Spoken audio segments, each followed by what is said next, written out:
আচ্ছা, আপনারা কি একটা বিষয় জানেন? শেখ হাসিনা একজন রাষ্ট্রপতি প্রার্থীকে হত্যা করতে চেয়েছিল। চলুন আজকে সে বিষয়টি সম্পর্কে জেনে নেই।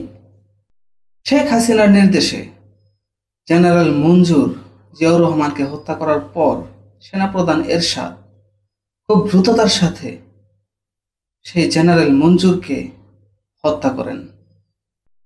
এই হত্যার কারণ হিসেবে ধরা হয় সেনাপ্রধান এরশাদের সম্পৃক্ততাকে একদম মুছে ফেলা।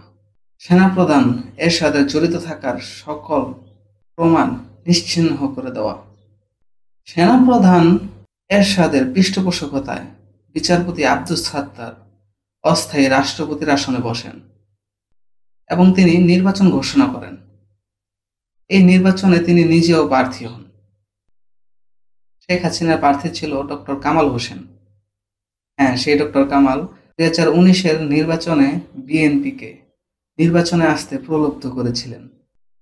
বিচারপতি আব্দুস সাত্তার রাষ্ট্রপতি নির্বাচনের ঘোষণা দেওয়ার পর রাষ্ট্রপতি প্রার্থী ছিলেন সংখ্যায় অনেক। এদিকে শেখ হাসিনা নির্বাচন পেছানোর জন্য চাপ দিতে থাকে, কিন্তু জেনারেল এরশাদ সেই চাপকে অগ্রাহ্য করে।